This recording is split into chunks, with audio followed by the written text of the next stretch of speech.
حمد و ثنا کے بعد سب سے پہلے دعا گو ہوں اللہ اپنے حبیب کریم علیہ الصلوۃ والتسلیم کی ذات گرامی کے صدقے میں حق اور سچ کہنے کی توفیق عطا فرمائے، اور جملہ نفسانی شیطانی خواہشات سے، حملوں سے اپنے فضل کرم رحمت کے صدقے اللہ تعالیٰ محفوظ فرمائے۔ اللہ اس فقیر کی خیر چاہنے والوں کی خیر فرمائے۔ رمضان المبارک کی مقدس گھڑیاں بس قریب ہی ہو چکی ہیں، کل نہیں تو پرسوں ہر صورت میں ہم تراویح پڑھیں گے انشاءاللہ، اور اس کے انوار و تجلیات اور اس کے فیض و برکات سے ہم مستفیض ہوں گے۔ میرے کریم آقا جی علیہ الصلوۃ والسلام کی ذات گرامی نے رمضان شریف کے آخری دن، وہ تو نگاہ نبوت تھی نا جی، دیکھ رہی تھی کہ آج آخری دن ہے، کل سے رمضان شروع ہوگا۔ ہم سے تو دوربینیں لگا کے بھی چاند نہیں دیکھا جاتا، لیکن وہ نگاہ نبوت ہے۔ چاند بھی غلام مصطفیٰ ہے، سورج بھی غلام مصطفیٰ ہے، سورج بھی حضور کا امتی، چاند بھی حضور کا امتی، جیسے اشارہ کریں ویسے ہو جاتا ہے۔ ہاں جی، تو کریم آقا جی علیہ الصلوۃ والسلام کی ذات گرامی نے آخری دن، شعبان کے آخری دن خطبہ دیا۔ آج نہیں تو کل یہ آخری دن ہوگا شعبان کا، میں وہی خطبہ آج آپ کو سناتا ہوں کہ حضور نے کیا ارشاد فرمایا۔ حضرت سلمان فارسی رضی اللہ تعالیٰ عنہ سے یہ روایت منقول ہے، فرماتے خطبنا رسول اللہ صلی اللہ علیہ وسلم فی آخری یوم من شعبان۔ حضور نبی اکرم صلی اللہ علیہ وسلم کی ذات گرامی نے شعبان کے آخری دن ہم سے خطاب فرمایا، یا ایھا الناس، اے لوگو، قد اظلکم شہر عظیم، تمہارے اوپر ایک عظیم مہینہ سایہ فگن ہونے والا ہے۔ جس طرح سورج پوری دنیا کو فیض یاب کرتا ہے نا جی، بلا امتیاز، اللہ کا یہ مہینہ بھی ہر ایک کو فیض یاب کرتا ہے بلا امتیاز۔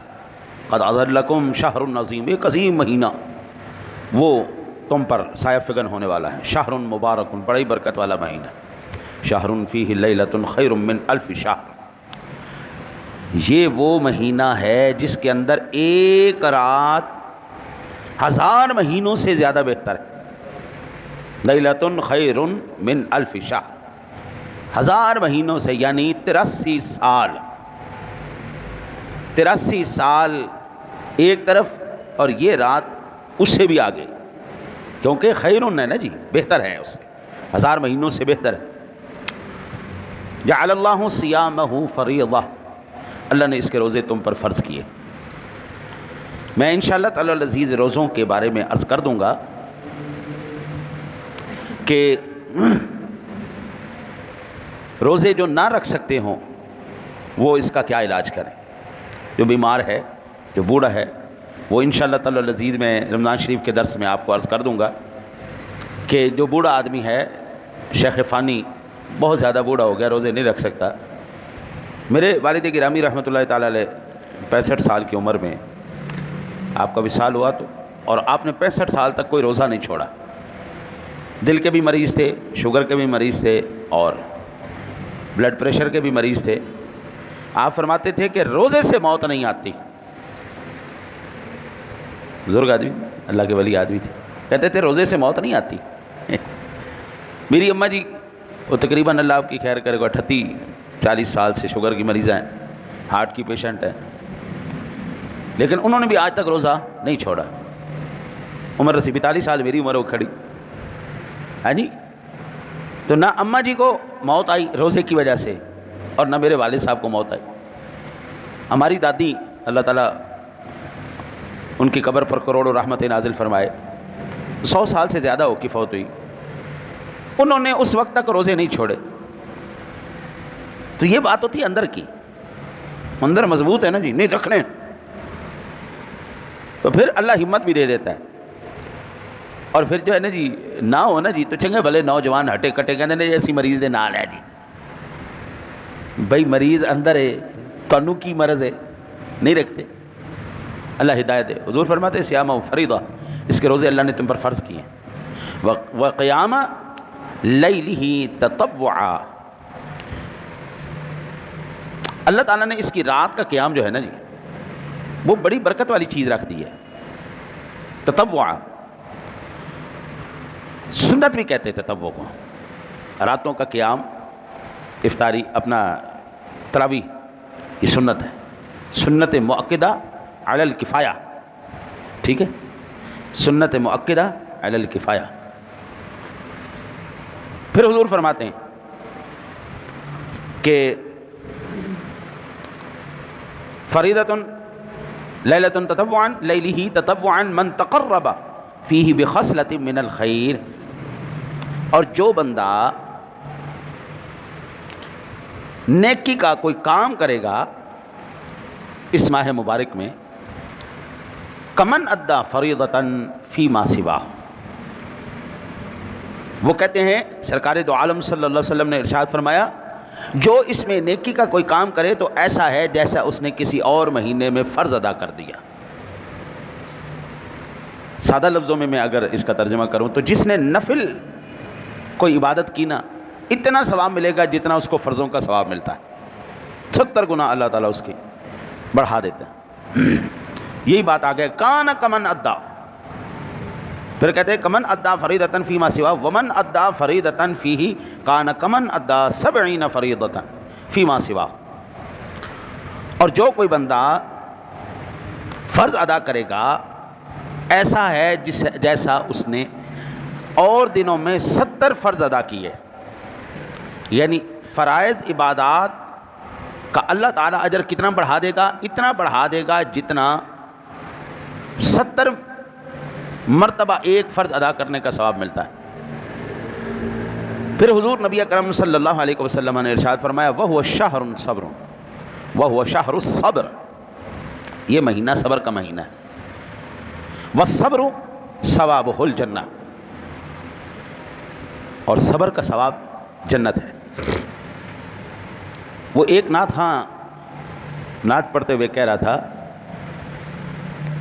جڑی جنت دا تو مان کرے نہ تیری جنت مول نہ بڑسوں، جڑی دوزخ تو سانوں ڈرینا ہے تیری دوزخ مول نہ بڑسوں. واہ کیا اس کا عقیدہ ہے. تیری جنت دا جڑا مان کرے نہ تیری جنت مول نہ بڑسوں. کوڑی شکل ہے تینوں وڑن کنے دینا جنت وچ. اللہ تعالیٰ نے جہاں کہیں بھی بات کی ہے نا ایمان والوں سے، ان کو انعام کے طور پر جنت کا حکم فرمایا ہے. بھائی اسلام کی خاطر قربانی دو، جنت ملے گی. ان اللہ اشتری من المؤمنین انفسهم واموالهم بان لهم الجنہ. مال، جان، عزت، آبرو، کوشش، پیسہ، ہر چیز قربان کرو گے تو تمہیں جنت ملے گی.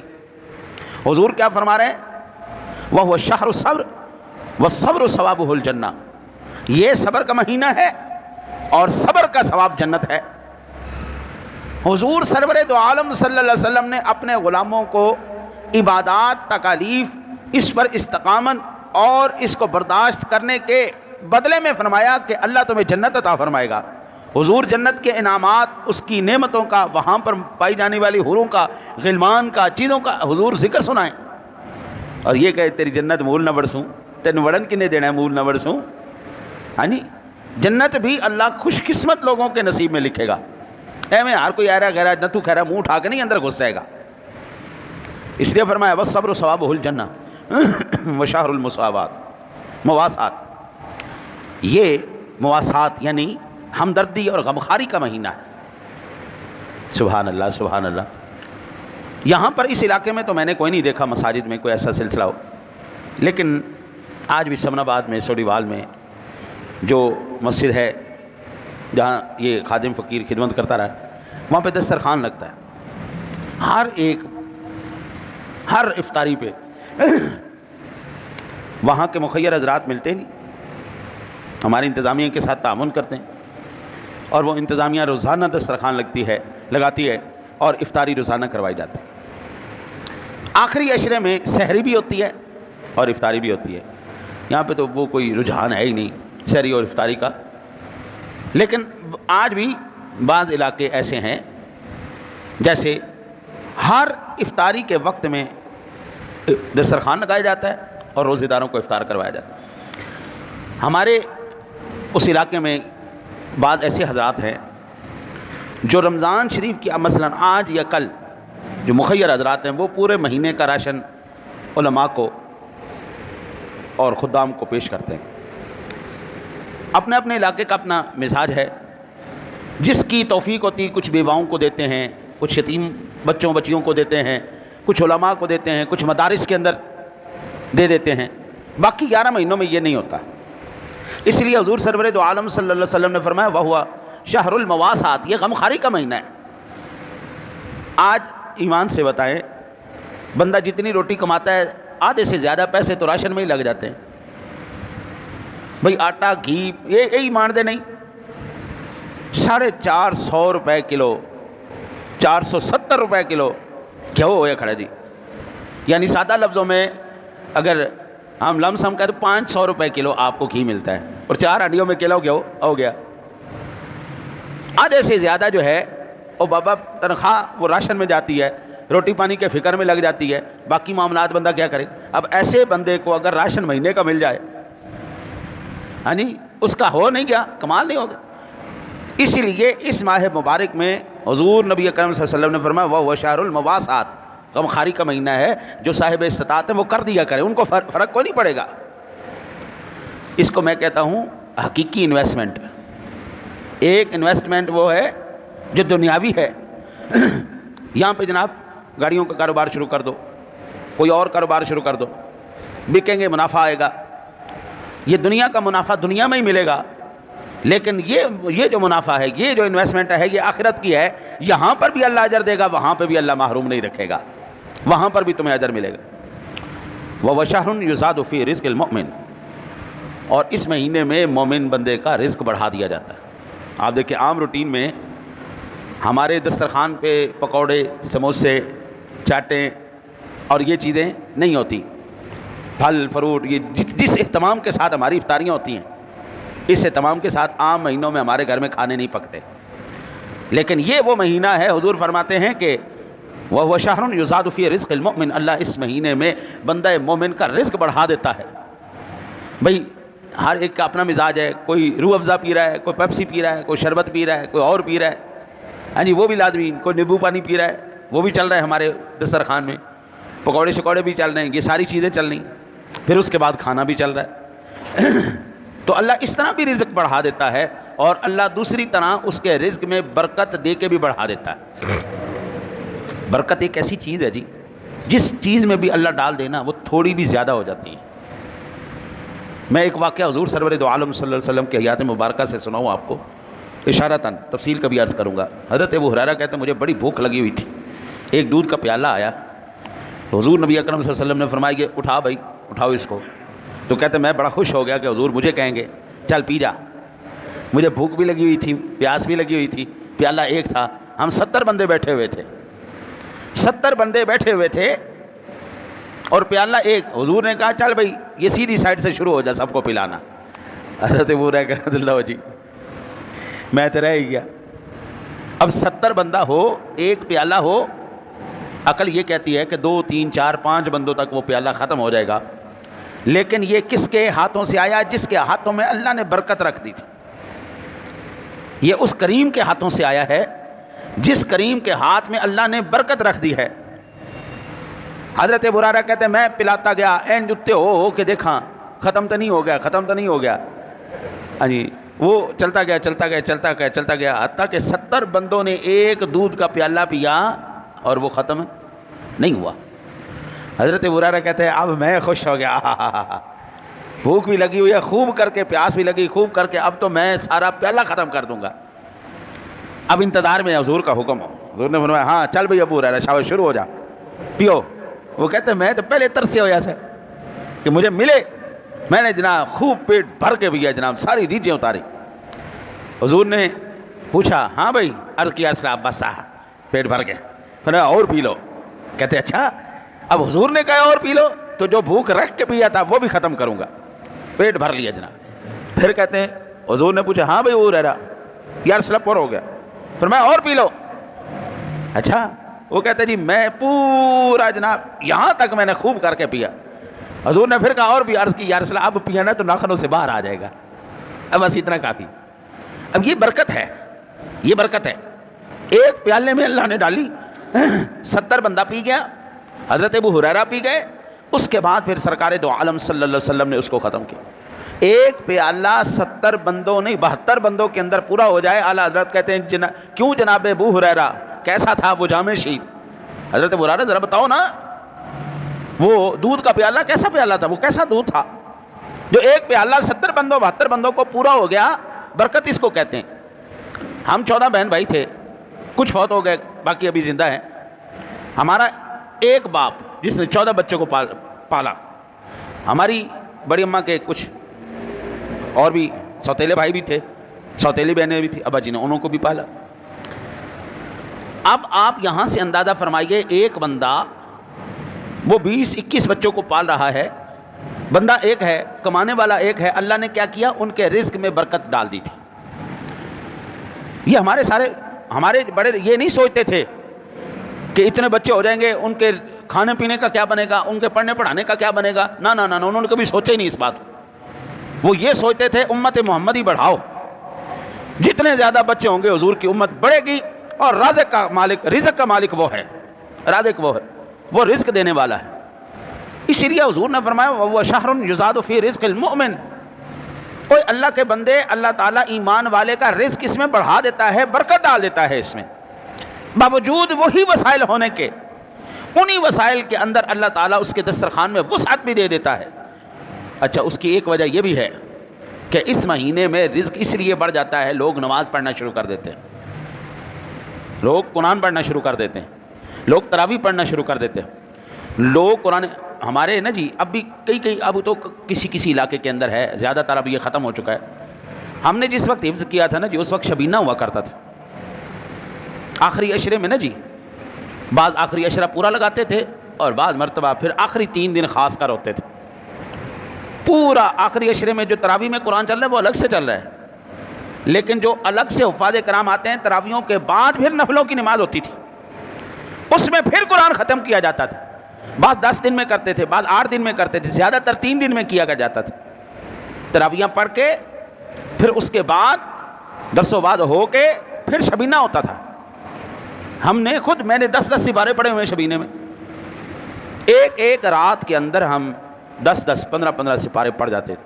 3 راتوں کے اندر قرآن پاک ختم کرنا, اور کوئی جتنے بھی مدرسے کے ہمارے حافظ ہوتے تھے وہ سارے اس میں شریک ہوتے تھے. اور مجال ہے کہ بھی دنیا کے اندر کسی بھی وہ جتنے بھی نمازی حضرات تھے ان کے کہیں ایسے نہ کہیں پر اضطراب نہیں تھا, کہیں پر کوئی جلدی نہیں تھی, سب سکون سے قرآن سنتے تھے.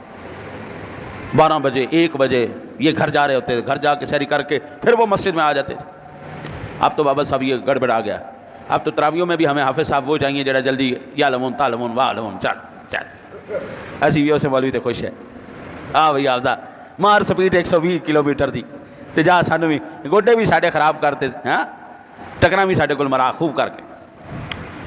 اسی لیے ہمارے رزق میں برکت تھی کہ ہم نے قرآن سننا شروع کیا, یا قرآن پڑھتے ہیں, نماز پڑھنا شروع کیا, ہم نماز پڑھتے ہیں. اس لیے اللہ اس مہینے میں رزق کو بڑھا دیتا ہے. اب جو ہے نا باوجود رمضان المبارک کے ہم پریشان ہیں. وہ یزاد فی رزق المؤمن نظر نہیں آ رہا, مومن کا رزق بڑھتا ہوا نظر اس لیے نہیں آ رہا کہ اب وہ جذبہ ہی نہیں رہا نماز پڑھنے کا. رمضان المبارک کے اندر بھی نماز پڑھنے کا جذبہ کوئی نہیں رہا. دکان کھلی ہوئی ہے, حضرت صاحب بیٹھے ہوئے ہیں, حضرت صاحب کا گاہک آئے نہ آئے چودھری صاحب نے دکان کھول کے رکھنی ہے. وہ خود خدا بن کے وہاں بیٹھا ہوا ہے. رازق اللہ ہے بندیا, 2 منٹ دکان بند کر نماز پڑھ. جس مالک کے آگے تو سجدہ کرے گا رزق اس نے دینا ہے, گاہک اس نے بھیجنا ہے. اگر تیرے قسمت میں ہے تو اللہ تیری بند دکان کے سامنے بھی گاہک کھڑا کیے رکھے گا جب تک تو وہاں جائے گا نہیں. یہ کیا بات ہے؟ میں خود کاروبار کیا ہے میں نے. جب میں نماز پڑھانے کے لیے آتا تھا تو اپنا دفتر بند کر کے, اور میرے گاہک باہر کھڑے ہوتے تھے کہ مفتی صاحب آئیں گے, دفتر کھولیں گے, ہم کام ان سے لیں گے. اور میں تو خود کر کے دیکھا ہے نا جی, یہ نہیں کہ کاروبار ہم نے نہیں کیا اور ٹھوک بجا کے کیا اور اس میں منافع حاصل کر کے دکھائے. ہماری دکانیں کھلی نہیں، ہماری دکانیں نمازوں کے ٹائم بند، میں خود پڑھاتا تھا، اور پھر ہم نے آنا جب رمضان مبارک میں دن میں کم کھولتے تھے، رات کو کھلی رہتی تھی دکان، شہری تک دنیا آ رہی ہے جی، رزق دینے والا رزق دے رہا ہے، عبادات اپنی جگہ پوری ہو رہی ہیں، رزق اپنی جگہ پوری، لیکن اب یہ سلسلہ نہیں ہے، اسی لیے وہ شہر یزاد فی رزق المؤمن کا عمل پورا نہیں ہو رہا۔ اب بھی اگر دنیا چھوڑ کے نماز پڑھنا شروع کر دے، نماز کے ٹائم یا اذان ہو شٹر ڈاؤن، چلو ختم، کوئی کاروبار نہیں ہوئی، نماز کے بعد چلو، فجر کے ٹائم دنیا دکانیں کھولے، عشاء ٹائم بند کرے، دیکھو خدا کی قسم کتنی اللہ برکت ان کو دے دے گا، برکت ہی برکت، برکت ہی برکت۔ لیکن اب کیا مصیبت ہے، فجر تو پڑھنی کوئی نہیں نا، وہ تو ویسے ہی گئی نا، اور عشاء کے ٹائم چونکہ دکان کا مسئلہ ہوتا ہے، گاہک زیادہ آ رہے ہوتے ہیں، تو لہٰذا اس ٹائم پھر عشاء بھی رہ جاتی ہے، فجر بھی گئی، عشاء بھی گئی، اور رات 2 بجے 1 بجے 12 بجے دکان بند کریں گے تو فجر میں آنکھ کس نے کھولنی؟ اس لیے یہ اب نظر نہیں آ رہا۔ اگر اب بھی چاہیے یہ رمضان شریف آئے اور آپ چاہتے ہیں کہ واقعی یہ بات ہو کہ یزاد فی رزق المؤمن، مومن کا رزق بڑھ جائے، تو پھر نماز پڑھنی پڑے گی، نہیں پڑھو گے تو بھول جاؤ۔ پھر حضور نبی اکرم صلی اللہ علیہ وسلم نے فرمایا من فطر فیہ صائما کان لہ مغفرۃ لذنوبہ وعتق رقبۃ من النار، اور جو کوئی بندہ اس مہینے میں کسی روزہ دار کو روزہ افطار کرائے، اللہ تعالیٰ اس بندے کے گناہوں کو معاف فرما دیتا ہے۔ روزہ کسی کو افطار کروایا، گناہ اس کے بخشے گئے، نہ صرف گناہ بخشے جائیں گے بلکہ حضور فرماتے ہیں مغفرۃ لذنوبہ وعتق رقبۃ من النار، اللہ اس کی گردن کو جہنم سے بھی آزاد فرما دے گا۔ بخشش مل گئی، جہنم سے آزادی کا پروانہ مل گیا۔ جتنے بھی مخیر حضرات ہیں، جہاں پر تمہارا دل کرے، تمہاری بہن کو دل کرے جو ماڑی ہو، بھائی کو دل کرے، کوئی کزن کو دل کرے، ہمارے ہاں یہ رشتے چلتے ہیں، ملویر، پھپھیر، پتریر، مسیر، یعنی ماسی کا لڑکا، پھپھی کا لڑکا، خالہ کا لڑکا، چاچے کا لڑکا، ان کو الگ الگ الگ الگ الگ ناموں سے ہم پکارتے ہیں۔ اب تو انگریزی کا بیڑا گھر کو اس نے سارا کچھ کزن بنا دیا ہے۔ ایک کون ہے جی کزن، ایک کون ہے جی کزن، وہ کزن کی بنا ہوں ہے، وہ دس نہ پھپھی دا منڈا ہے، کو چاچی دا منڈا ہے، کو تائے دا منڈا ہے، یعنی کو خالہ دا منڈا ہے، کی ہے کزن، نہ انہوں پتہ نہ انہوں پتہ ہے۔ کزن دی بیماری آ گئی، ایک بیماری کزن کی آ گئی، دوسری بیماری سوری کی آ گئی۔ اگلے دا سر پاڑ کے کہو جی سوری،